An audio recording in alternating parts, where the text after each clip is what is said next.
Damn good coffee. Damn good coffee. Hello, friends. Tastes like bubblegum. I'm Dean, he, him. I'm Dan, he, him. I'm Roxy, she, her. I think I'm drinking my own mucus right now. You had a bit of a coffee catastrophe, I think, you know. like 1 second ago. It happens. All right. So, hi, everyone. Welcome to It Came From a Basement, a show where we are, sort of compelled to watch every disc in this DVD binder that we found. Are you feeling some weird energies coming off of the binder this week? I'm feeling weird. Yeah, it's slightly purple. It's kind of weird. Like, did we do something to Upset it? make it angry or something? Yeah. Well, I don't think we liked this movie too much. Yeah. I mean, it is silly that we're... I mean, I don't know why I said that. I mean, it's obviously a non-sentient item. I don't know why... I don't know why I sort of brought that up. But, I mean... It's debatable. It's just silly. It's silly to assume it has a mind of its own. That's just, unresponsible. My dreams beg to differ. Wow. Yeah, I think thoughts that aren't my own. But, who knows? Okay. That's you. That's your own issue there. Yeah, so today we have a special movie, I think. It's a good one. It's Dead Above Ground. Who is it? Daddy, you and Mom were supposed to be home by 6 o'clock. Just hurry, please. Cut it out. This isn't funny. Someone is murdering the teachers and students at Bay City. In the last 10 years, we've only had 3 homicides in Bay City. Now I got 3 in 3 nights. Now, we've got bodies stacked up like cordwood down there. A group of friends You guys coming to the seance tonight? People are either alive or they're dead. must explore the dark side I'm not gonna sit in some dark room. His spirit is going to kill each of you one at a time unless we stop him. to find the killer What's that? This is completely whack. What are we doing? before he Whatever you do, don't go to that seance. finds them.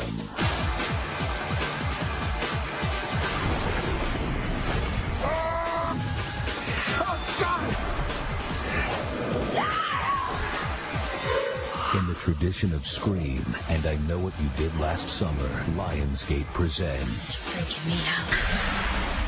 Dead Above Ground. From 2002, directed by Chuck Bowman, who is a TV director. Did a few episodes of The Incredible Hulk.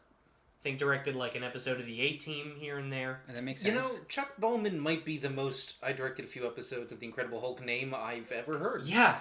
No, and his work, I think, shows. I think it sort of follows that trajectory there. The movie is Dead Above Ground. I said that already. I'm going to read my brief one-sentence synopsis. I'm going to try to do these from now on. Okay. After the death of an outcast student, several murders occur around the high school in the style of the kid's summer project, a weird occult slasher movie. Okay. It's not really a great summary, but it's sort of the general vibe of what's going on. I think you kind of nailed it. Okay, great. Stephen J. Cannell wrote this movie. Wrote and produced and starred in it a little bit. Yeah. He wrote this little flick. He is best known for creating several television properties. The A-Team, 21 Jump Street, The Rockford Files, which I'm really glad I have an excuse to talk about this early in the podcast run. Over 40 classic television series. And this. And this movie, Dead Above Ground. Yeah. It's an interesting little anecdote. He wrote some novels too, some crime novels. Yeah, he was he was in he was in Castle. What? Really? He was in Castle as like one of Castle's like poker buddies, along with like James Patterson and like that's okay. Do we have any idea what led him to this movie? Make this one? No. He produced it, right? So it's like he made this movie. Like, is this a passion project for him? I think it might be a money project for him. Okay. Did that work out? I don't think so. It doesn't have a Wikipedia page. Yeah, the movie does not have a Wikipedia page. Except in Danish, I believe. There is a Danish Wikipedia page for this movie. And I really wish I'd written down, like, if you have a chance to go look up the Danish Wikipedia page or Dead Above Ground and then translate it into English, it's a wild ride because they don't translate to actors. It's like, I don't know what the word is that they use, but it's kind of amazing. It's just like all the words translate to different things in English, like how you go through Google Translate. Interesting. It's really funny. You should look it up. I wish I remember. I'm gonna get right on that. So let's talk about the star-studded cast. Mm-hmm. Oh, Corbin Burnsen's in it for about 4 minutes. No, he's in about for a solid 10 minutes. Damn. What a talent. Is it the director at the beginning? What? Who is that? He was the guy from the beginning. The director? Yeah, who won Corbin the Oscar? Burnsen. Okay, I don't know who that is. He's from Psych. Oh. He's the dad on Psych. I've never watched Psych. And he's a guy. That has pineapples in it, right? Yeah. Okay. That's all I know about Psych. He's great. I love I him. think you've tried to get me to watch Psych. Oh, it's a great show. Or we've watched some Psych. Yeah. I don't remember It's it. a great show. Welcome to our Psych fan cast. Yeah, now we're talking. Now, I mean, we're now a fan cast about Psych and the Rockford Files, which I will sing praises of for forever.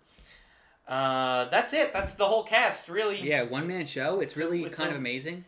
Didn't recognize him in all. Didn't recognize anyone else from it. I know Lauren German plays Darcy in this movie. I think she's on Lucifer. Okay. Like currently, or if that show's still on. So coming That's back on it. Netflix. I don't know. It got canceled. Coming back on Netflix. Oh, it's coming back on Netflix. Good for Lucifer. I think so. I don't know. Who knows nowadays? Yeah. So that's the cast.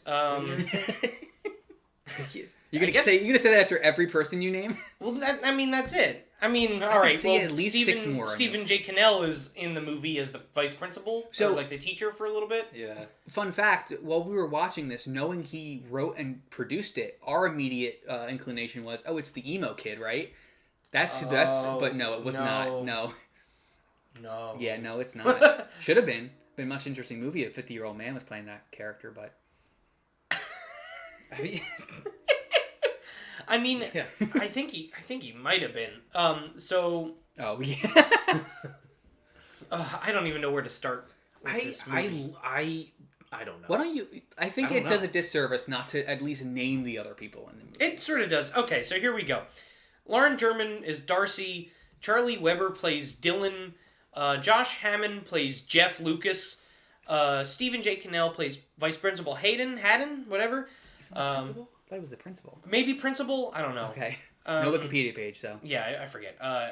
Adria Dawn Zara. Tony Denman as Bobby Monster.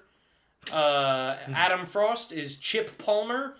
Lisa Ann Hadley is Brenda Boone. Don Michael Paul is Coach Tom. Corbin Burnsen is Mark Mallory. And there's one other guy who I guess is main cast, but I forget his name and I didn't write it down. It's the guy who plays D'Souza. I don't know. I didn't write it So down. here's the problem. Yeah, go ahead. All of those names, the actors I'm not really familiar with. Yeah. None of the characters I'm familiar with. They say all those are a lot of the named characters. I'm sure. I I'm just recognize. saying. There's a couple of reasons why I recognize a couple of them. The one, Bobby Monster, because we specifically pointed out in the credits, it does not put quotation marks around Monster, implying that Monster is his real middle name. His real middle name. I remember you specifically, Dan, said that out loud.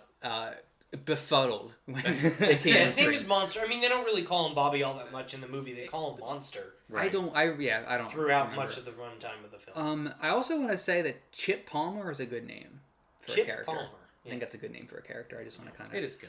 Third thing, really quick. Yeah. I always mistook the name Zarya for Tsar throughout the movie. Like they were calling her Tsar, and it really threw me for a loop. Like a Russian Tsar. Like a Russian Tsar. Yeah, I was not. That'd be a kind of cool name too. Yeah. Yeah. It would be Monster and Tsar in the same fucking cast. Yeah. But and then Jeff. Especially Dylan. if you're the monster czar of Russia. that's a good movie, Monster Tsar. It's like a Monster Czar sounds awesome. A D-grade zombie monster zombie flick set in Soviet Russia, or before Soviet Russia. Obviously. Yeah, pre-Soviet Russia, for instance. early 1900s. Yeah. Russia. Yeah. I was thinking they were the ones that broke the wall. Oh, Monsters come County. on. We're gonna go that. They're crazy. slumbering for 60 years, 70 years between the Soviet regime and they come out. Yeah. That'd be cool. Captain America, but for Russia. All Tsars attack. It's not. Yeah. Oh, please. Write it down. Cut this out, Dan. Cut this out. No, yeah, we can't get our TM. We should have a TM button that we can hit. Just all trademarks. There All we go. trademark. Yeah, this is all original content. We get the intern to do it, right? Yeah.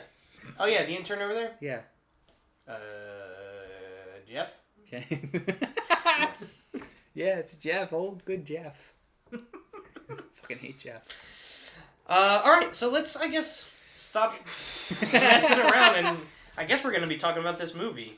Okay. Are we? I don't know what to say about this So, movie. okay, let's start from the beginning. Okay, How that's a about good start. After a prestigious awards ceremony that is not the Oscars, Right. but there is an Oscar award. It's an Oscar. It is right? a straight up Oscar that he's holding, but it's like, Where'd he get it? He just made one? Can you just make Oscars? yeah, I'm Yeah, sure he's probably got a prop department. like a 3D Yeah, I guess printer. that's true. It's copyright infringement probably though. Beep, beep, beep. Yeah. Mark Mallory, Okay. played by Corbin Burnson, arrives like back at home after the ceremony to like bang his girlfriend or wife or something. Yeah. They were about to like do some sick post-Oscar win banging. As you do, I assume. When on the door. Oh, I know. Yeah. Oh, you know for a fact? Yeah. Okay. No. Sure Peter Farley knows. Too soon? Too soon. Anyway, a good analogy, because I'm sure this dude and Peter Farley would get along really well. This hurts. From the director of Shallow Hal. And there's some comes in here. Oscar Best Picture winning. Let's film. Let's all right. look out for our special Oscars cast, where we Yeah. just groan for 40 where we minutes. do this.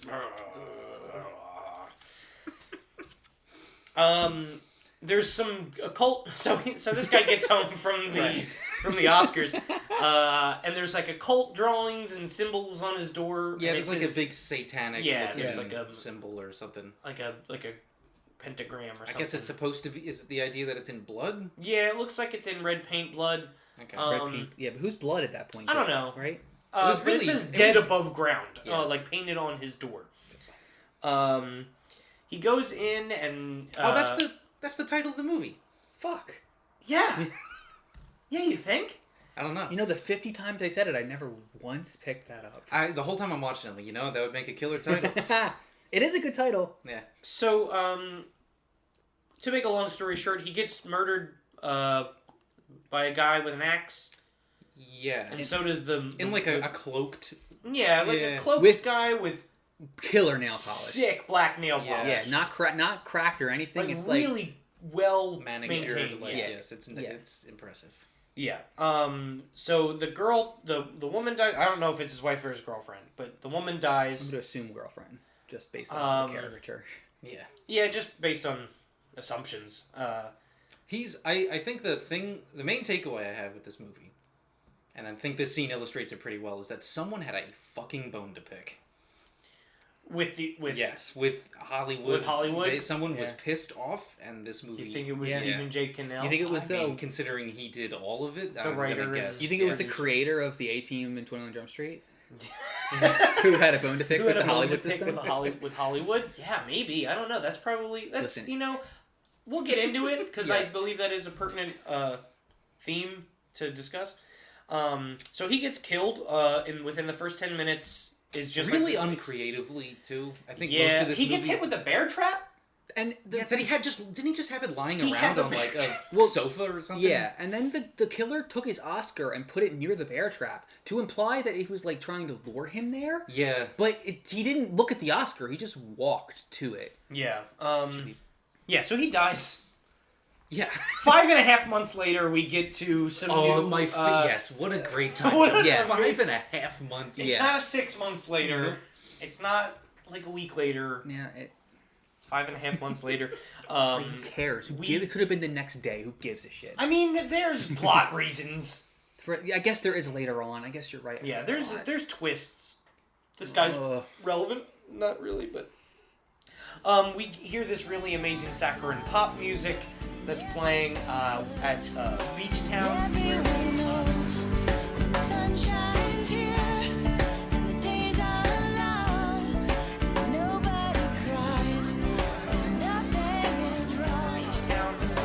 I'm wearing a bikini all the time.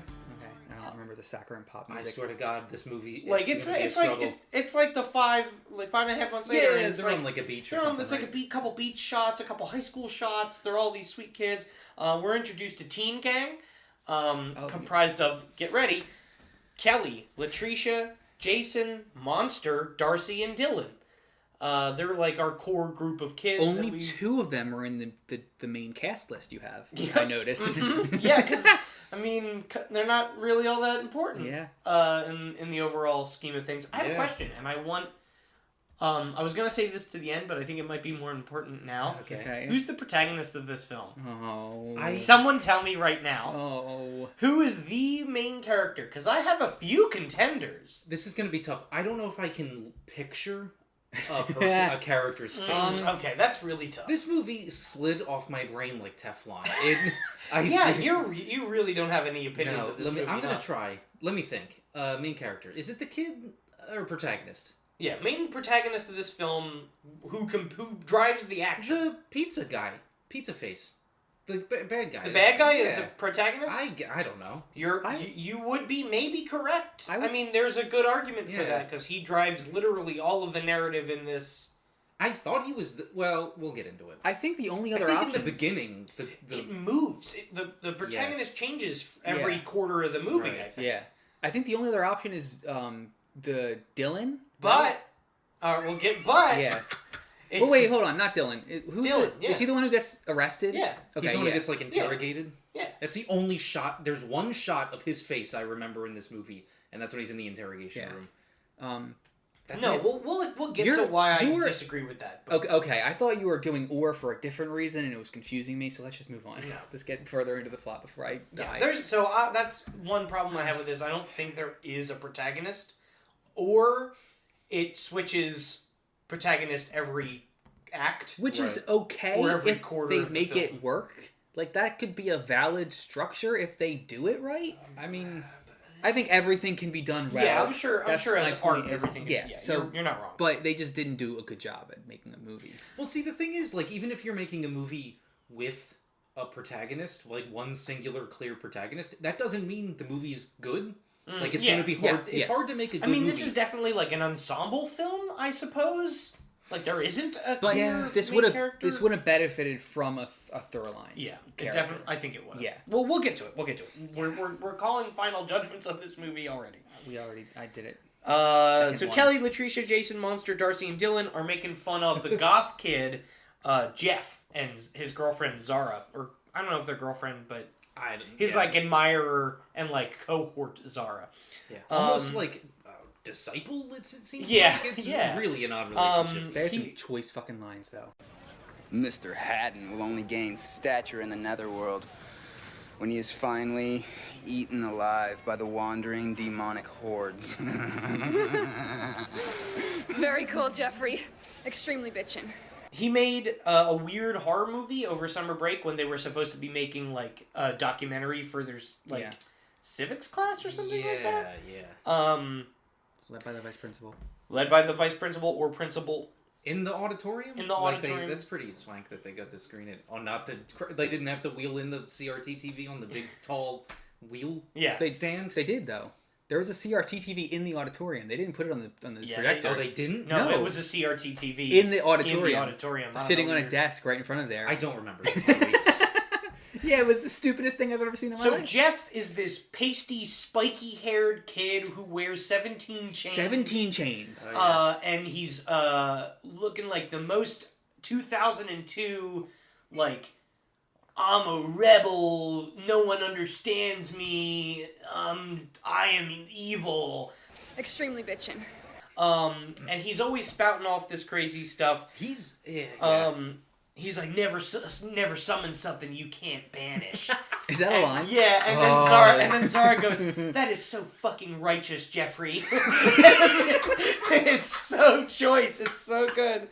And he's always like, they don't understand me. They don't see the beauty in the ancient grimoires. And it's some of the most sublime writing of... Is that how you pronounce that word? That's how he does. Yeah. Okay. That's how he pronounces I think I had that. Yeah, I remember having that thought. I'm like, that's okay. how he pronounces that line. It's amazing. So it's odd because Kelly, one of the teen group that's making fun of him, like, helped him make the movie. Yeah, she's in the movie. Like, she went over and, like, helped him. She's like, that weirdo made a weird movie, and, like, it was cold at that creepy house. It's like, you went and helped out none the of her kid. friends are like, what? You're the idiot in it. Like, what Yeah. right? Like, they're all just like, he's kind of weird, right? But she helped him. It's not like he didn't pay her, Yeah. right? Like, no, it's not she's like like she, a like, cheerleader. Yeah, she so just I guess kinda... she can't really be, like, the worst person ever. Like, none of these teens seem like they actually disdain that kid. No. Yeah. Like, it's definitely some taunting, like, you're being weird. There's some ribbon, but There's I don't ribbon, know if but it's... Monster they're not does. malicious. He takes it like they hate him and they don't understand him, but, like, I don't think that they were mean to him. I think the they only were one... teasing him a bit. The only one I think is Monster, who was kind of a douchebag. Monster's a bit of a douchebag, but he's, like... That's his character. I guess. He looks just like Alex Hirsch to me, and I hate it so much. I love Alex Hirsch. He and he looks just like him. Shit. He looks just like Alex Hirsch. I don't think you know what Alex... Everything's going over my... every single... Yeah, you don't know... Creator of Gravity Falls. I know who he is. Okay. I don't know what he looks like. He looks like Monster. I also don't know who... I don't know who Monster looks like. He's the guy... Well, He's the best quote in the he's the fucking best movie. quote in the movie. We talked about this at length when we whatever. Jesus Christ. Yeah. Oh, and Kelly's like saying another. I wrote down a lot of lines because they're great. wrote down a There's couple great too, yeah. dialogue in this movie. I say with there's like an great. asterisk, maybe. Yeah, an asterisk.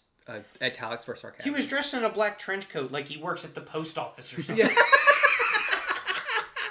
What? Kind of fucking post office. What? Oh, that's Listen. You know what? I didn't go to the post office in 2002. I was a little too young for that. Yeah. So maybe 2002 post offices were a little different. Maybe they were trying something out. I don't know. So they're always like, oh yeah, he's trying to get his film that he made over the summer break into Sundance. Yes, his that's uncle his whole is thing. His right? uncle is George Lucas.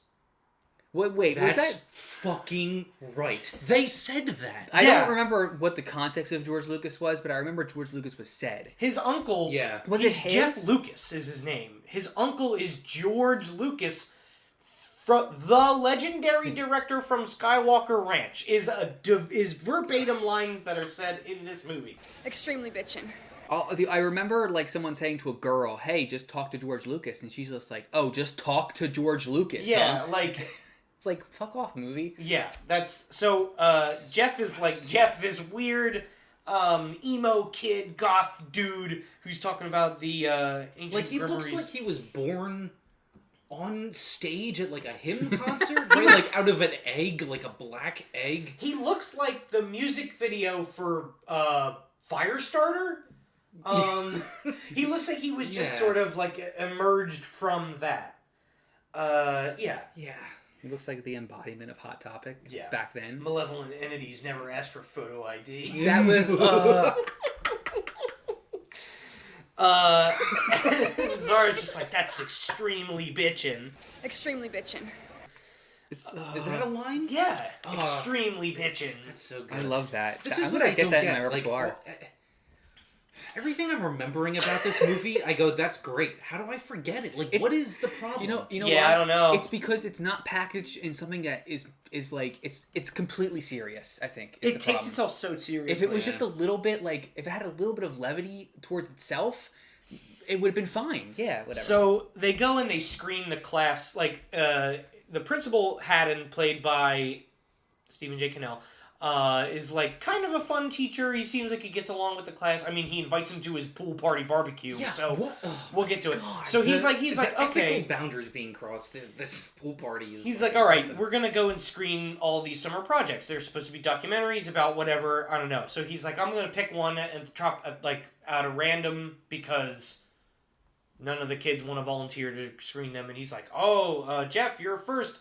You get points for no title. And Jeff's like, I defy labeling. My movie is so above anything that you want. it to be because I'm so... And he takes himself so seriously, and he's like transcending art or something. I don't know. There's another good quote where he, like, the principal loses his glasses or something. Mm-hmm. And he's like, I swear I'd lose my head if it wasn't attached to my shoulders. And really loudly through the mix, Jeff is in the back of the class and he goes, that can be arranged. I didn't hear that. And he's like, who said that? And they're just like, all right, whatever, let's get on with it. And it's just really stupid. It's so dumb. Yeah. So they show the movie that he made, and it's like a dumb little fun amateur slasher movie. Like he goes and he did some cool special effects. Yeah, with there's a nice little decapitation. Yeah, I thought that was cool. Yeah. Yeah, he did it looks like a little amateur teen thing, but he takes himself so self-seriously that he's like, don't you see? Like the kids start laughing because it's kind of goofy and kind of schlocky and whatever. So they start and being look like. At him. Yeah, and look at the guy. And, like, Kelly is in the movie, so they're like, Kelly, you're in the movie, getting your head chopped off. Right. And, like, they're having a fun time. It's obviously breaking the rules of the like, assignment, but... Yeah, well, the vice principal didn't like it either. He's like, you can't do this. Yeah, so, but Jeff goes, oh, can't you see the evil that's inside of me? This is darkness. Don't laugh anymore. And he's like, you're all dead above ground. And then they take him away... to the counselor's office. We also meet my favorite character at this point in the movie. The football coach, Tom. Oh, shit, yeah. Oh, my God. He's a man who speaks exclusively in sports one-liners. Foul balls are easy. You catch it and the runner's out. Your play's at any base. And he's dating the counselor? Yeah. Brenda. Brenda takes Jeff into her office... And, like, doesn't really... I don't think we actually get a resolution of that scene. She's like, let me go talk to him. And then he's in there, like, picking up a trophy and, like, saying, like, chanting, like, oh, I want to go to the Celtic world or something like that. The Celtic stuff is brought up so much, and I don't think it actually has any relevance to anything. It's what you write when you don't do research about what you're writing. Celtic stuff? What the fuck? Yeah. Like, he there's no research done into occultism at all. Yeah. So it's just like, let's make up some, like the pagan Celtic ways. Yeah. It's just buzzwords of... That's it. The other thing I think should be mentioned is, which makes this film really weird, is like, half the adults and the teens, like, there's no discernible age difference. There's like two people that you're like, oh, they're older. And it's the coach and the principal. Yeah. Everyone else, you could just say is like the counselor. Brenda completely could pass as one of these high schoolers. The detective later on. The detective. Oh my god. Yeah. Like they're all high school looking. I mean, they're all like 25, but they all look like the same. CW models. They look like entertainment high schoolers. Yeah. So Brenda like sort of calms Jeff down. It's not really clear what happens because we cut away from that to the pool party where. The principal has invited all of his students to a pool party barbecue. Like his own pool party. Yeah.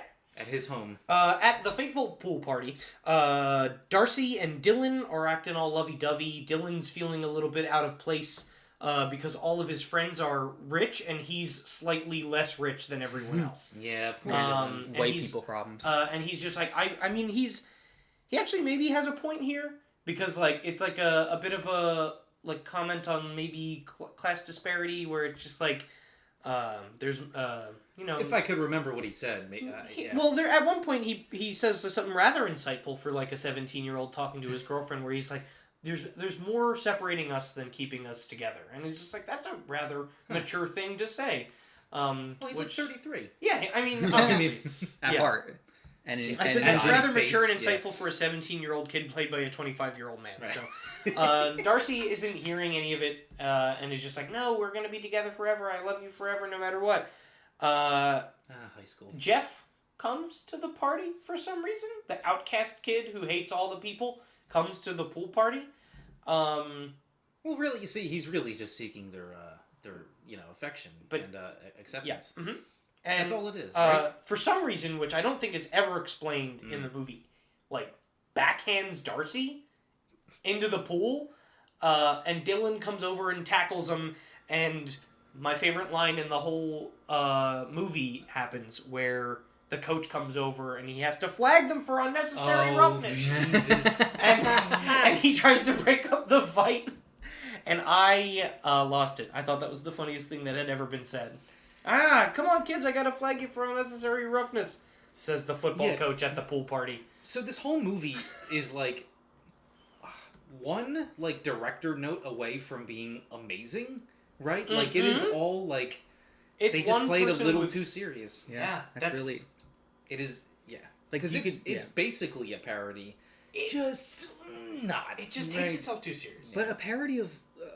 I guess of contemporary stuff. Yeah, I guess I don't know. 2002 slasher teen horror movies. Yeah, it's whatever. It's almost satire. Yeah, but it's not. And it doesn't even have to be satire to be good. It could just be kind of funny. Yeah, it just has to not take itself seriously. That doesn't necessarily mean it's making fun of what is coming or being a pure satire. It just needs to not be up its own ass. At this point, we come to the fateful scene. It came from a basement's second car chase. Oh wow! Infection did not have a car chase. No, we get two car chases in a row in this one. What do we think about this one? Dan do you not remember the car chase? Dan forgets the car chase. Nope, remember it now. I got it. Ding. Because it's the I remember it. Yeah, it's literally. I'm gonna be completely honest with you. I remember it happening because of how much it was referenced in the movie. I think I might have blacked out during the scene. I didn't know who rapped. Was I the only one to watch this movie? I viewed this movie. You saw it with your eyes, but did you watch it with your heart? I remember the rest of the movie. I legitimately don't picture the car chase. I didn't know who was involved except for Jeff until like halfway through the movie because I swear to God I must have blacked out. I was watching the movie. Oh my God. No, this car chase is dumb. So this car chase, they go up it's Dylan pursuing Jeff, who just does he like leave after the pool fiasco? He punches Darcy and runs away. Like they get separated and then he puts his hood up and he's like and he like leaves into the car. And Dylan pursues. Yeah, he gives chase. They're sort of like riding next to each other parallel. It's kind of a high speed chase up in the Hollywood Hills. Yeah. And then they go a little too fast and Dylan's like, pull over. You're going too fast, and Jeff is like, and like, just careens off, like his brake doesn't work in time, and he just flies off the edge of the in an explosion. Like this one had a big old explosion. I don't know what Dan. I remember the car chase now. I don't remember the going off the cliff part. Is what I didn't remember. So I was kind of unsure as to why people were talking about him being dead. Because I blacked out for a second. Exploded. I did not see that. Yeah, definitely huge fireball. I was in the room watching the movie. I don't remember that. I also thought the coach was chasing it for some reason. I could not differentiate between the coach and Dylan at this point in the movie. You did not watch the movie. I watched. I was there, right, Dan? I was there. Listen. Yeah, I think so. Anyway, I caught. I mean, I understood what was going on. It's not that hard. So I'm gonna give this car chase. I forget what our scale was. I think it was just a 1 out of 1 out of 5. 5 I think we had a funny pun or anything. I think it was out of 5. This is out of 5. I think it was an out of 5. I'll give it like a 3. No, I'll give it like a 2.5. It's tough because I think the chase itself is bad, but it does end in an explosion off a cliff. Yeah. So it's and you can't really. The screenshot for the DVD scene selection is choice. It's just the car and, like in. And what is it? Yeah. It's like literally off the edge or something. Yeah, literally over the edge. Yeah, literally over the edge, which was a good. Yeah, it wasn't bad. It was it was an amazing chase because it was just so useless. Yeah. So Jeff goes over cliff, explodes. Chase the guy that you don't want to be there. Yeah. Right. I don't know. I don't know why he ran away. Yeah. I'll see him in school tomorrow. Right. That's whatever. 1 year later, after the death of Jesus Christ. So it's Jeff. 1 year and 5.5 months since after the beginning of the movie, which is the insane thing to say. The school year starts up again, and the coach is homeless because Haddon fired him because he was dating Brenda. I didn't. Okay. Yeah. I didn't know that's why he got fired. I thought he got fired because he was in the car chase. No. That was me going into this. No. And then I was okay. Dylan and Darcy are no longer together, even though she just said nothing will ever keep us apart. Because, summer, baby. Yeah, summer, and it's because we'll Dylan always have summer. It's been rough for Dylan since the car chase happened because everyone thinks he intentionally drove Jeff off the road, which he's blamed for like a big murder. Yeah, which like we can clearly see he did not. I don't know though. Would Dylan have been driving that fast if he wasn't, or would Jeff be driving that fast? Yeah, if Dylan but wasn't he on his didn't ass? run him off the road. No, but he certainly didn't help. Yeah, That's no, all I'm definitely. saying. A new hottie arrives at school. Some knockoff Chris Evans named Chip Palmer, whose family just moved into the Moss Point house where Jeff shot his movie. I hate this. They say that twice in one shot. They reiterate that bit of exposition 2 times in this single tracking Just dolly. to drive it home that Chip Palmer has something to do with Jeff. Yes. Like, the girls come out of the school and they're like, did you see that new hottie? Yeah, I heard his family moved into the Moss Point house where they shot that movie. And then they keep walking in the same shot and another girl comes into frame. They're like, yeah, did you see that new hottie? Yeah, I heard his family came into the Moss Point house. It cuts to Chip, whose family just moved into the Moss Point house where Jeff shot his movie over the summer. And he's talking to Zara for some reason. I guess he's like friends with her like almost instantly on the first day. He's the tall guy, right? Yeah, he's like the tall, lanky knockoff Chris Evans. I wonder why he's friends with her. He's friends with Zara almost immediately, and has been dreaming about Jeff ever since they moved into the house. And he's just like, oh, I've been dreaming about this lanky kid who's been... It's like the best part of moving into a new place, right? Is all the dreams you get of the previous owner. I love, So we're gonna start rapid firing through this because nothing really happens from now until the end of the movie. Yeah. The coach is killed by the Axeman. It's the first. The coach. I don't think we've properly described the coach's situation because he's living in a van on the school parking lot, and the vice principal is like, "Get off the school property," and then he just says no. Like he's just like, "No, I'm not gonna." Well, then the principal pulls out a gun and he's like, "I have a gun." Well, the principal gets a gun, puts it in his pants. It falls out. Like he can't put a gun in his pants. Yeah. And then the what's his face? The coach just punches him. Completely unafraid. And He just like decks kicks him the in gun the away. face. Yeah, he kicks the gun down and then punches him in the face, and is just like, "Get out of here!" And then he's just like arrested, right? Get out of my he gets killed. He gets axed. Yeah, he gets axed. In the crime scene, there is a picture of Principal Haddon. The picture was literally axed into his chest. Axed into right? his chest. Yeah, chest. Yeah, that's awesome. So of course, Haddon is the suspect of the crime because when you murder, don't you act someone's? I literally tell them, here, I did it. Yeah, here it's my picture at the crime scene. I'm the #1 suspect. Boop. Yeah. So Inspector D'Souza investigates the murder of Tom. Is that his name? Yeah, that's like the cop guy. I'm so tired. Roxy, you wrote the word Hobo Canyon? They mentioned the phrase Hobo Canyon in this movie. I really don't know where they did that. Yeah, they did. You remember that? Yeah, they said What's Hobo Canyon? I don't know. I think it's... from what I gathered, it was like a colloquial thing. Like I don't think that's it's. You're not dry. You don't. There's no sign on the road that says Hobo Canyon. But it's like, oh, miles. you go by. Hobo I guess. I Canyon. mean, they're in LA, so I guess there's just large collections of homeless, and it sounded like that was one of the hopping homeless spots. My notes are stream of consciousness, so. Okay. Yeah. Yeah. Definitely. So D'Souza investigates the murder and talks to Haddon. What the fuck? And Haddon's like, do you really think I would put a picture of myself, the murderer, at the crime scene? He's like, well, no, I guess not. That's sort of silly of us.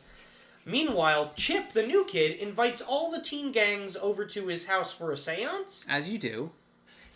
I think I wrote down... I believe I wrote down, I wish I was this cool. Yeah, no, because they just are like, hey, you going to the seance tonight? And this is another... These kids are, like, amazing, because... None of them want to go, right? They're all like, this is stupid. And then they're just there. And you know what the weird thing is, too? Zarya is just friends with them. Yeah, and I love that, actually. Yeah. But they're also not, because they're like, there's no relationship there. She's just in the gang. Yeah, like the weird kid is in the gang with these teens who made fun of the kid that she was with when he died. Yeah. In a weird way, it feels like kind of the most like high school like like I could just see someone you're in class with that you don't actively hate inviting you to a dumb thing and you're like listen I got nothing to do tonight. Seance? I did one last week. Cool. Yeah. So I just find it odd that they're actively making fun of it as they're sitting doing in it. the circle to the person doing it. She's like, shut up, idiots, it's not gonna work. And of course amazing. it does work yes. Because Chip is possessed And he's by the spirit of Jeff. He goes, Haddon, dead above ground. And everyone's like, whoa. They really should have used that as the title. They say it a lot. I don't get the choice. With the Haddon in there? Haddon, dead above ground. Yeah, well... They go to warn Haddon almost immediately. Like, they go to his house to, like... Who's Haddon? Is this a person? He's the principal. Haddon? Haddon? Oh, is that his name? Hayden? Haddon? I don't know. Okay. Yeah, he says Haddon, dead above ground. So they go to warn him. He's just like, hey, the ghost just called you out or something like that. Yeah, hey, Mr. Principal, we just had a seance and I think you're dead meat. Turns out, he's dead meat. He's dead by the time they arrive. And Dylan is now the prime suspect in the murders because... He killed somebody a year beforehand. He killed somebody a year beforehand. Right. And it's just like, okay, Dylan, you're... Because, when you run someone off the road, you're just fucking axe happy after that. That's how it goes. Yeah. Plus, I'm sure there's no other murders in this town in L.A., big city. It's, wherever they are. Is the only person it could be. Yeah, it's Dylan, because he murdered someone else, allegedly. This time, there was a frame of Kelly on the TV at Haddon's place. From Jeff's movie. Mm-hmm. So... This I kind of thought was a cool, So Kelly is next in line, because at the crime scene of every... the detective puts it together. Mm-hmm. At the crime scene of all of these... things, the picture is now not the person who is the murderer, but the next victim. He must have graduated top of his class at detective school. There's a whole little subplot where the kids are trying to get Jeffrey to cooperate with them, and there's a funny line where it's just like, we gotta get his movie into Sundance, which is like what he wanted, maybe he'll stop killing. Because at this point the belief is that his spirit is possessing or killing people. Yeah. So it's just like, you guys are gonna cut a movie deal with Jeffrey's ghost, and I thought that was really funny.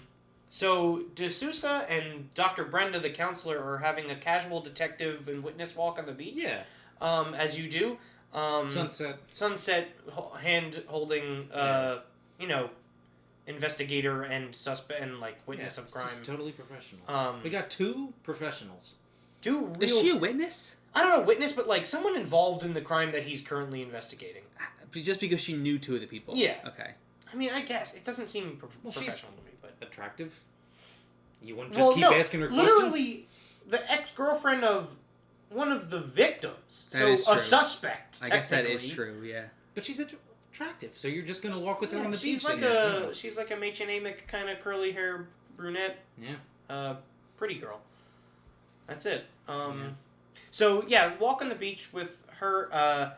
She remembers the trophy that Jeff picked up a year ago when she came up into give him counseling earlier. He was picking up a trophy, and she's like, "Oh, we can get prints from that because in research the detective discovered that he didn't have any parents' records on file, and we actually have no idea who this kid is." Right, yeah. So we were like, okay, so his name isn't Jeff, maybe? Right. So they're like, okay, how do we find out who he is?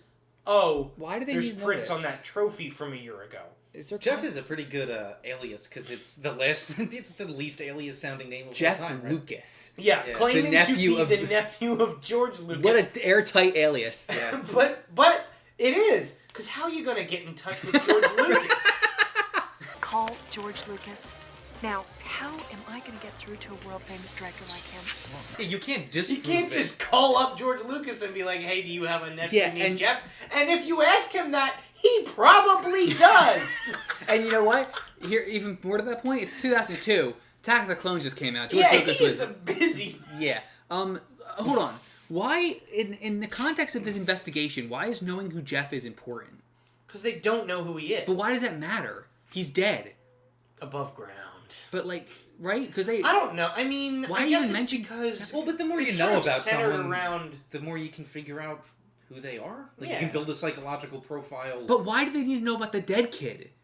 In any way for this investigation of murders? I feel like that's just thorough police work. It's sort of involved because it's all this tight group of people. I guess. I just don't know. I wouldn't make the connection between this guy who got murders robbed from the same high school with people who have previous incidents together. I don't think it's that crazy to think.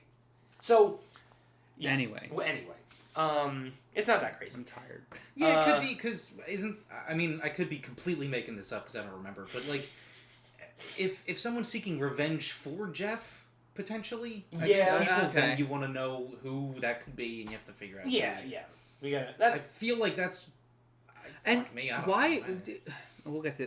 We'll get to this later. So they do another seance, but they forget. They don't bring Kelly, like idiots, because they're like. She had something to do, didn't she? She's at home, and they're coming because they're like, "Don't go to that seance. You better not go to that seance." Somebody told her that, so she stayed at home and was waiting for them to come visit her afterward. Yeah. So they just left the friend that they knew was the next in line alone. Yeah. Like dumb asses. Instead of not doing a seance. So they do a seance and they're like, "Oh, it didn't work. The spirit must not be here." Fuck, let's go get Kelly. Oh shit, that means Kelly's in danger. So Chip leaves, and then the kids leave after that because wink. Because Chip goes, he's like, "I'm gonna go get Kelly," and then he leaves. And then the kids are like, we should maybe follow him like 10 minutes later and then go. Yeah, that was a thing that I think we noted while we were watching this was, why did he leave early? Yeah. Where did he go? He left to go save Kelly. I'll take your word for it. I don't remember any of this. They find, the rest of the kids go to Kelly's and they don't find anything except for Chip, who has been tied up and suspended on like the roof, on like the ceiling. Yeah. And he's like, "Oh, the killer tied me up and put me up here. Oh." Meanwhile, that Kelly, was off screen. Yeah, but you see Kelly die. Kelly gets murdered by a guy in a cloak in her car, like really pathetically murdered, just sort of like strangled a little bit. Dan's I don't grimacing. Yeah, I'm not remembering this movie. I'm really trying. It's difficult. My brain hurts. So Kelly died, and she was like her parents weren't home, right? Yeah. She was a complete Jesus Christ. Monster gets his period. Normally I would do it, but one body a week is a monster's absolute fucking limit. Besides, I'm about to get my period. Guys don't get periods, asshole. Well, it always works when girls say it. Yeah. It's the stupidest. Or Monster's like, it always works when girls say it. Yeah. It's awful. It's awful. What an airtight excuse. These kids are really smart. Firing on every intellectual cylinder possible. They're sharing one brain cell. Yeah. I think. Well, see, look, it's an indictment on our American education system that he had no idea. I mean, clearly he has no idea what he's talking about, right? Yeah. He doesn't go, "Oh, damn it, you got me." He goes, "Oh, that usually works." Like he doesn't understand why it's stupid. So at this point, D'Souza and Brenda go home and have a sex scene. Yeah, I remember this. Yeah, because this is something. For some reason, well, they're attractive people. I suppose. Dean, when you put two attractive people in a room, but there were other couples. Like there were other couples in. But they're teens. Fair. These are adults. This director. These were the only two adult characters that were. This is the only movie that ever gives a shit about not showing quote teens. I was fucking shocked when we didn't get nudity in this movie. Yeah. I was like, this is really tame. Well, it's coming for from what I assumed this movie was. Yeah, because the movie's it's got like spots of blood. It's got, but it's nothing. Not graphic. There's no gore. You know what? No. Think about this though. That makes total sense when you know it comes from a writer and director of television, network television. So they're probably just not. It's really all the sexy you can muster. Yeah. Like, was this movie was like some tight sweaters, I guess. Yeah. So I think like they probably were just coming at it from the perspective of someone who never has to deal with gore or sex. Maybe. I guess. I mean, that's not. I feel like it's more of a choice than it is like ability level. No, I didn't say. I don't mean ability. I'm just saying maybe it just didn't occur to them. Or maybe they didn't care about putting it in. You know, maybe they just didn't like. I mean, it's a movie. It's interesting because it does kind of not do some of the stuff you expect. Like, none of the teens are punished in this movie because they have sex. Like, right. I think we're kind... the teens don't really have... They mention doing, like, a booty call at one point. Right. Yeah, because the one kid who always wants to not be at the seances, like a smart person, gets the girl's like, well, watch out, then no Saturday booty call. And he's like, oh, man, I guess I'm going to that seance. Yeah, that's, like, the only thing that happens. But the kids, there's no... violence. I mean, there's violence, but there's no like good gore. There's no interesting. Yeah, there's nothing. There's swears. They say fuck. Yeah, that is movie. true. That is so true. like it's not written to be no. like safe. It's not a PG-13 rating. Yeah, my guess is just it's very. They just didn't have the money for it. They couldn't hire a good effects dude or something. Yeah. I don't know. That's what it feels like because it feels like it's just like all of the things are like sort of reined in this one. Yeah.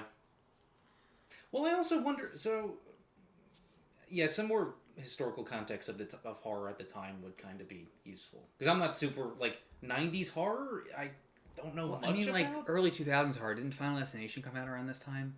Well, this is post Scream, I think. Yeah, so it definitely is. It's meta is the thing, and this movie's not that meta, but you can tell that it is.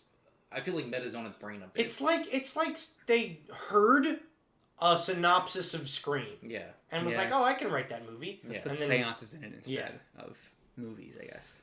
Like they didn't see Scream, but they heard someone talk about Scream and whatever. Anyway, they have sex. Darcy is the next target, since a picture of her was in Kelly's stomach. What? Yeah, Kelly was died. Maybe she just ate the picture. No, there's a shot of the hand like pushing a picture into her mouth, and I guess it travels all the way through the esophagus, and the dead person. So Dylan is like, he swims up and he's wet and shirtless. Yeah. Okay. He was swimming. He was not swimming. He had to have swam to get to that. Yes, but it did not show him swimming. It showed him dry and clothed, and then it cut to a scene where he was coming out of the water wet and not clothed. Yeah, the movie is assuming that you're intelligent enough to put two and two together. It doesn't show him coming out of the water. He emerges from behind a rock that was near water. Yeah, so you don't see him come out of water. You don't see him be in the water. He's just like glistening. It doesn't give you a reason as to why he needed to be in water in the first place. Well, because probably he can't reach the property. Like that backyard was probably. I guess that is the same place later in the movie at the end, right, with the rocks down there. No, different place. Oh well, then who gives that? I don't fucking know at all. Totally I don't know different, why. Totally There's no reason the movie gives you for why he needed to be swimming. I picked it. It's just stupid. It's just stupid. So Dylan's gonna go protect Darcy, even though he's a top suspect. So he's like sort of under surveillance, but he didn't do it, and like we're all pretty sure he didn't do it at this point in the movie. I'm pretty sure we know he didn't do it. Are we ever supposed to believe that he did? Was Dylan in the seance? Was he at the seance? No, and that's like okay. He wasn't in the seances. I don't think. Darcy's parents are like hiring bodyguards. Well, I can't. Because they're big directors. Yeah, her dad's likes orange juice. A big director or named Reed Wilson. Because I know a guy named Reed Wilson. Shout out to Reed. What's up, Reed? I don't know you. Sure, you're cool. So she won't leave Dad's sight while she's under threat, and then he immediately leaves her alone. So Dylan sneaks up to talk to her. Yeah. And they reconcile. Up on the balcony, just getting drunk off. That was the second. Yeah, that's his. Like, or is that the second? Is there more than one time this happens? No, that's the only time. He comes at the end of the scene after they confess their love to each other. Yeah. Like, well, I no, love you. They like reconcile. They were lovers at the beginning, and right. They're okay. I don't remember. Pay attention. They reconcile. She's like, okay, no, I'm gonna believe you, and he's like, I'm gonna prove I'm innocent. It's like, okay. And then a gross knockoff Green Day song called "Circle in the Sand" starts playing, and is glorious. It's like, you are my girl, and I am your man. You are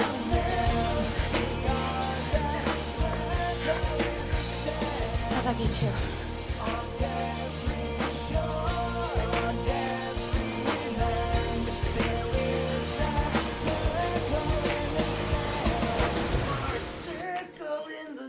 Yeah, that song was kind of rad.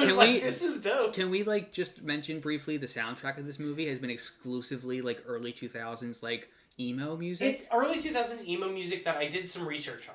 Okay. Made for this movie. What? Oh, right, because we noted it in the credits because it's all by one band. It's made for this movie, completely unavailable anywhere else. I spent all day looking for a Circle in the Sand. Do you remember what the band was called? No, it's just like the house. Like it was a weird name. The credits say that the music in this movie was done by Mike Post, which I doubt. I don't know who Mike Post is. The guy who wrote and composed the A-Team theme song and the Rockford Files theme song. I mean, why not? But like, I don't. Why would he? Because he knows fucking. I know. I know why, but I don't know how. Oh boy. Some dirt, I'm sure. Yeah. He had leverage. Do this or we'll fucking leak those. Or they're just buddies. That's probably... I have a quote that you... Yeah? What quote? Did you know, Dylan? Did you know, Dylan? That dirt is just matter in the wrong place. That dirt is just matter in the wrong place. And that thought is mind in the wrong place. And thought is mind in the wrong place. Therefore, mind is matter. Therefore, mind is matter. And thought is dirt. And thought is dirt. So that came in the library when Zara was looking at Celtic stuff, I guess. I don't remember. And Dylan, like, talks to her about something. I don't remember the context of the scene. They have a little bond to be like, we're on the same page. We rewinded that scene 3 times, and I want to tell you how fucking difficult that was, because the feature on this DVD didn't let you rewind. Oh. You couldn't rewind. You had to skip back to the beginning of the scene. Oh, so you had to watch the whole scene? We had to go back to the beginning of the library scene to get to that 3 times, because we were so flabbergasted by what the fuck was entering our brains. I think I finally found the quote that I need to tattoo on my ribs. I think that's it. Mind is matter and thought is dirt. I want that on my gravestone. That's the whole thing. You got the whole... Did you know Dylan on your ribcage? Did you know Dylan? Why is that? So Dylan and Zara bond a little bit, and they're like, okay, we're gonna clear Jeff's name, and like, because I don't think Dylan thinks it's Jeff.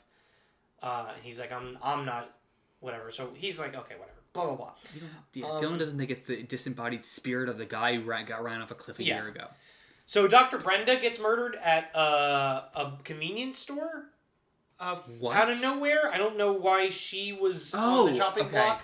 I remember this. There was music playing during this scene. I forget. There was music This playing. is a scene that I did forget about until I watched it a second time. And I was like, oh, right. The names you're rattling off makes me think your brain is going to be mush by the time we get to the end of this binder. I mean, all of ours are. That's the kind of the goal. I have to apparently be the one to watch the movie because you two don't remember what happened in it. So Dr. Brenda gets murdered after Chip says he has to go do something first. Wink. Wink. Before meeting with Darcy to prove that Zara is the killer. He's like, I think Zara's the killer. But hold on, I'll meet you up later. I have to go do something right now. And then after that, it cuts to Brenda getting murdered. And then... this is cementing how little... that I didn't think the movie slid off of me like Teflon, as you so described earlier. Oh, wait, no, I'm sorry, Brenda doesn't get murdered. She gets kidnapped. Just absolutely... Okay. She gets kidnapped. Okay. So something happens. Darcy and... just imagine it. Darcy and Brenda get some other dude, the clerk gets murdered or here. something like that. Brenda and Darcy gets kidnapped, and they're tied up in the seance building, the old manor where the plot happens in this movie. Yeah, where is that seance being held at? It's in the Moss Point house where Chip's family where Jeff filmed his movie last summer.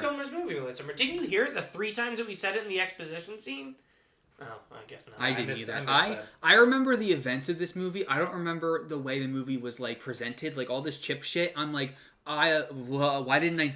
So Chip reveals to Brenda and Darcy that he removes the Chip mask. Scooby-Doo. What did I write down? Scooby-Doo Chip mask. Yeah. That turns him into a completely different head shape of a person. And he's a good 3 feet fucking shorter than Chip. Chip is like he should be on the basketball team, right? Like, he's so huge. Full on Scooby-Doo's his face that is just like a regular looking dude's face off, and is this sort of like Deadpool looking pizza man. Yeah, it's Freddy Krueger except more like tomato sauce than cheese. Yeah. Less burnt cheese, more drippy tomato sauce. Not enough to qualify as a tomato pie that you throw on the ground. Not enough to qualify as a goop monster. No. There's some glisten. Yeah, he's a little sweaty. He's not really gooey. Yeah. So it is Jeff. He's sweaty. He's got. Was this before? Did this happen before the? It sort of crosscut between when they reveal like his backstory. This is I remember this happening later, but it's all really quick. It's all like happens now. Okay. All right. So he reveals that Chip is Jeff who didn't die, and Jeff isn't Jeff. That was an alias.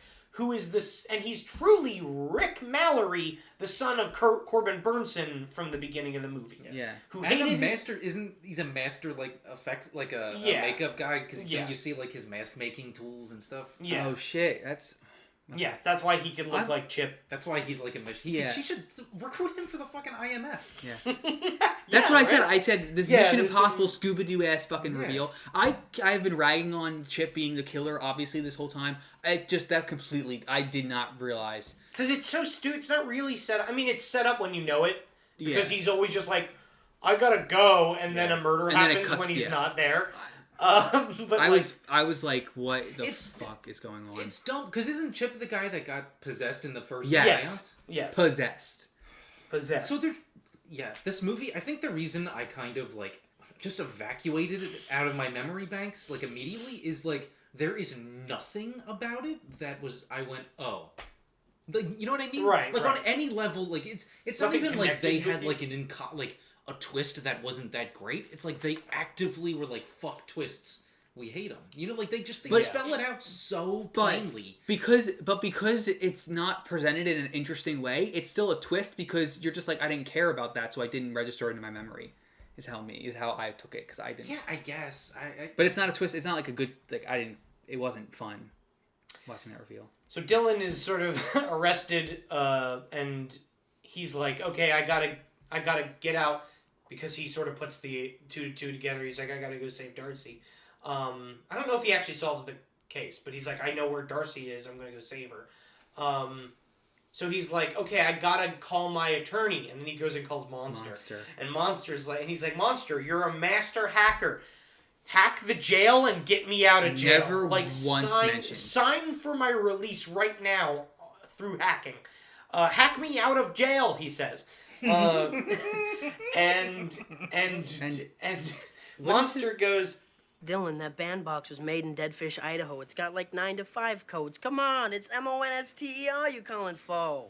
And immediately hacks him out of jail. So, I want to go into that line just a little bit. You want to just a little bit. Yeah. Deadfish, Idaho is an actual term by security experts when something is completely easy to fix. Oh, okay. 9 to 5 means fucking nothing. Like, I'm guessing... Yeah, I guess it's just like a regular day job. But it doesn't make any sense. It's just like, oh, it's nothing, it's easy. But that line doesn't make any... It's the stupidest thing I've ever heard. It's dumb. It broke me. Yeah, Dylan asked Monster to hack him out of jail. I loved it.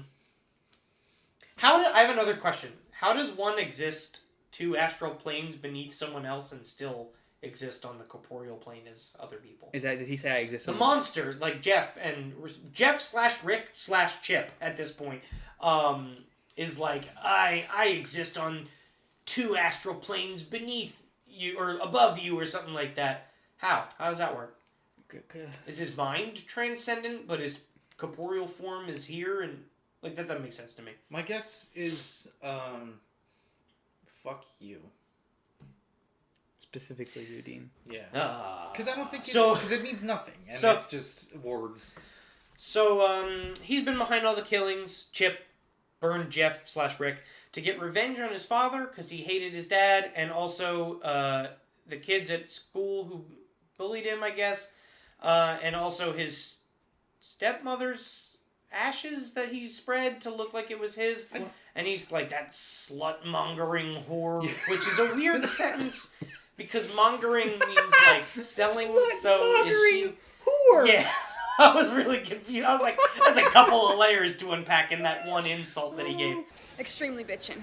Boy. Why did he kill the principal and the coach? Because they were just jerks? Yeah, I don't know. I don't think it's ever explained, because immediately after this, D'Souza comes running in. They wrestle for a little bit, and he gets thrown off the top of the building and gets impaled onto some spikes. Onto some spikes that were just happened to be in the ocean. Yeah. Some ocean spikes, the natural forming ocean spikes that are in the rocks of the ocean.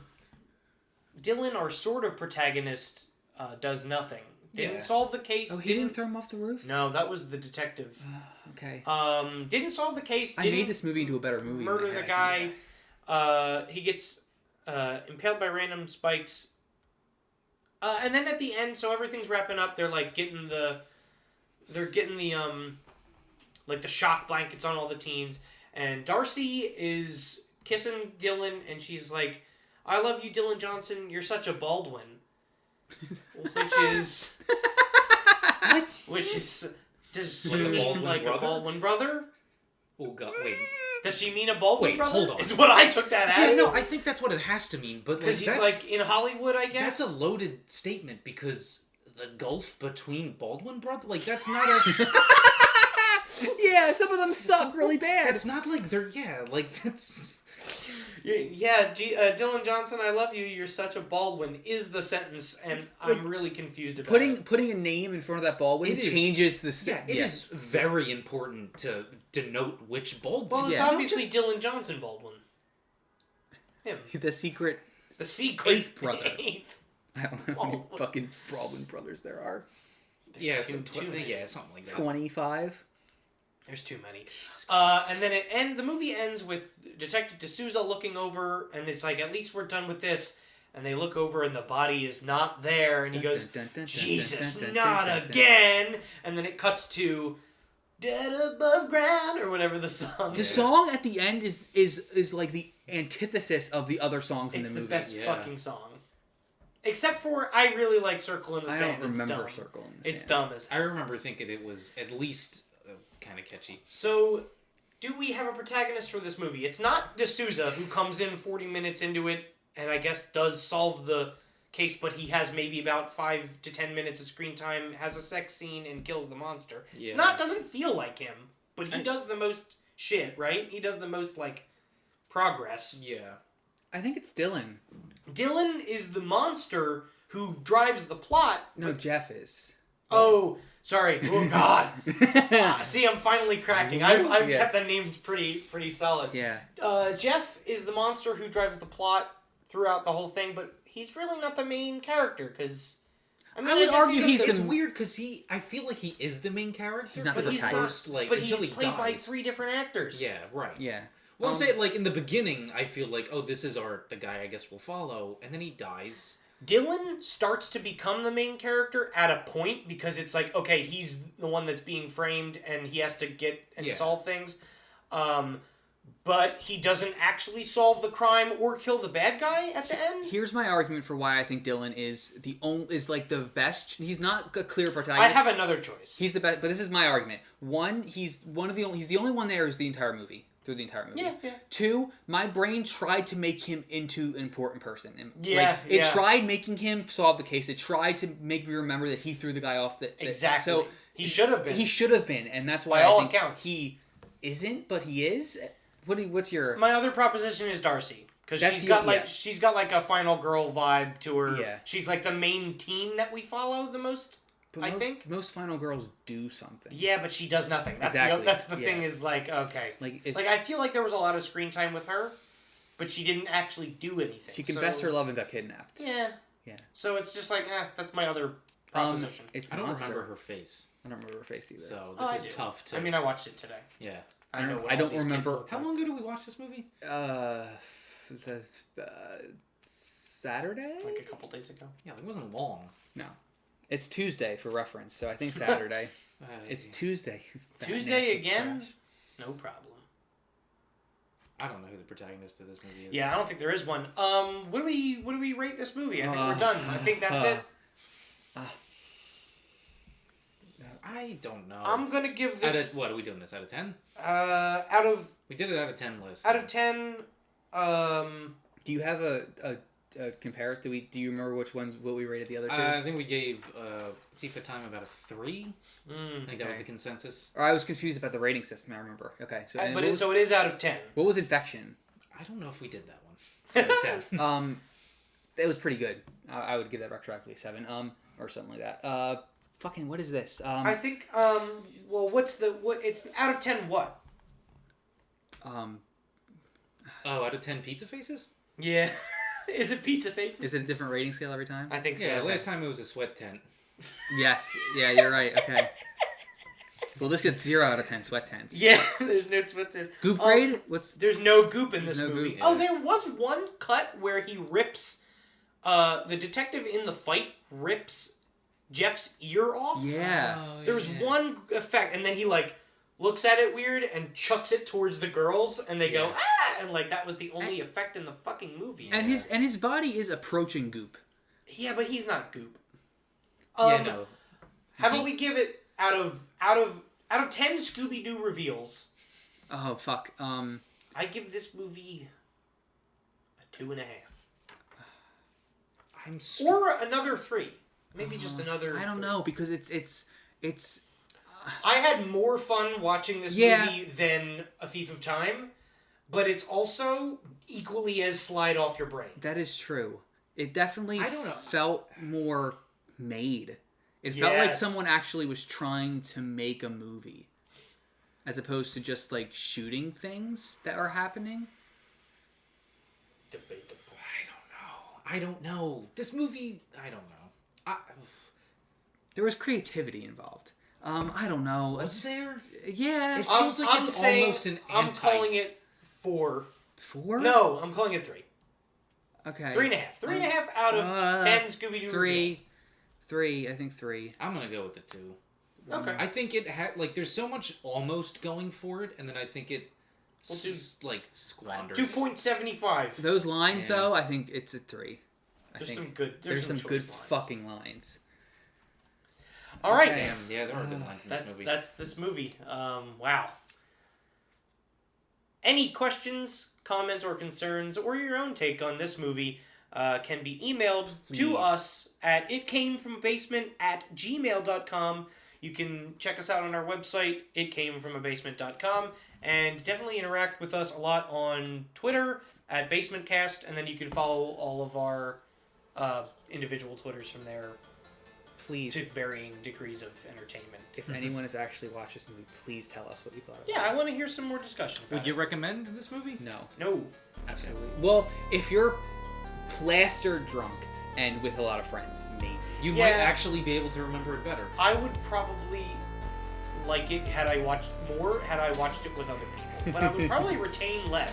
So I think that's we're what happened. also, I mean, I was kind of really tired and we watched it with friends. Yeah. And it didn't help. Okay. I thought it was fine. Well, next week we'll see what's going on with our next movie, Glass Trap. Oh, that's a good name. I like the sound of that. Yeah. They all have good names. They all have good, punchy names. All right. Goodbye, friends. Goodbye.